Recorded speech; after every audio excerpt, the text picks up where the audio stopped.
Becca's steps slowed as she approached Processing 117. The floodlights of the parking lot shone down on her, exposing her. Past the lot, the darkness threatened to close in. There was no other source of light nearby except for the dim glow of the street lamps. Nothing but trees for at least a mile in every direction. The concrete structure loomed taller than its 5 stories. Maybe because of the invisible presence of the underground levels, or maybe because in a moment Becca was going to have to walk inside. Heather can't have been arrested. If she were a prisoner, they wouldn't have let her call. But when Becca remembered the panic in Heather's voice, the thought wasn't all that reassuring anymore. Becca took the last few steps across the not-quite-empty parking lot. The windows of the upper floors glowed in a patchwork of lights, showing who was working another late night and who was at home sleeping, or down on the underground levels. Becca knew that in one of those dark offices, a phone had been ringing off the hook for the past half hour, its owner oblivious to Becca's pleas for her to answer, to find Heather for her, to fix this.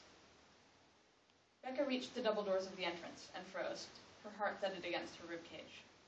Heather is in there, she reminded herself. Heather needs me. She pulled the doors open and stepped inside. The doors slammed shut behind her, the noise echoing off the stark white walls. Security cameras stared down at her from the ceiling. The guards, one to either side of the metal detector, pinned her to the floor with their eyes, but said nothing. Opposite the metal detector from Becca, the room was bare except for a huge metal desk with corners that looked sharp enough to cut. Behind the desk, a dark-haired woman with a headset clipped to her ear stopped mid-yawn and jerked up to face her. Becca held her breath and stepped through the metal detector. Its light flashed green, and one of the guards waved her forward.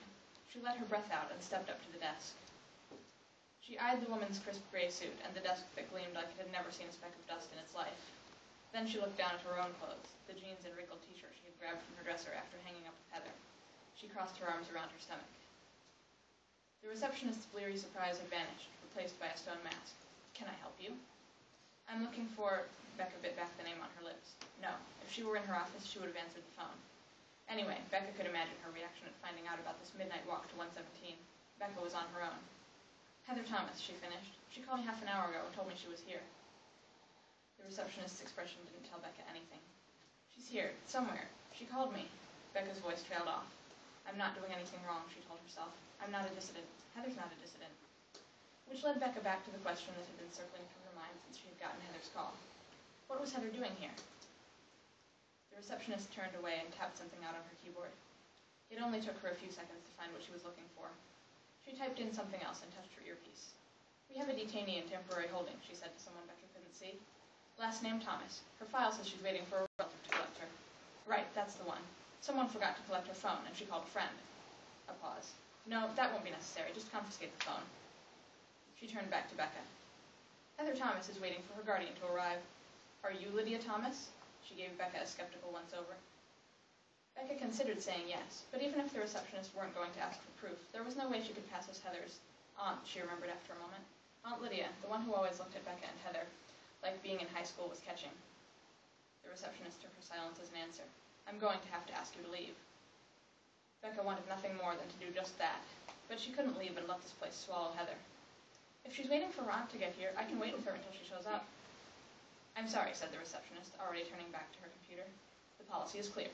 The detainee will remain in temporary holding, alone, until her guardian arrives." Becca was losing ground, and somewhere in this building, Heather was waiting for her. "I'm not trying to take her home or anything. I only want to make sure she wasn't locked away underground. To make sure they hadn't gotten her mixed up with somebody else, some dissident slated for execution. To let her know I'm here. I promised her Your refusal to leave the building when instructed will be recorded." The receptionist placed her hand on her keyboard. "May I have your name?" "At least tell me what happened. Why is she here? Is she all right?" "Your name, please," the receptionist repeated. If she stayed much longer, the receptionist would order the guards to drag her out, or worse, in. She could end up in one of those underground cells. She shivered. They couldn't do that to her just for asking about Heather, right? "Your name," the receptionist repeated again, with a glance toward the guards. Becca slumped. "Rebecca Dalcourt." The receptionist blinked. "Well," she said, her voice suddenly warmer, "I suppose we can make an exception.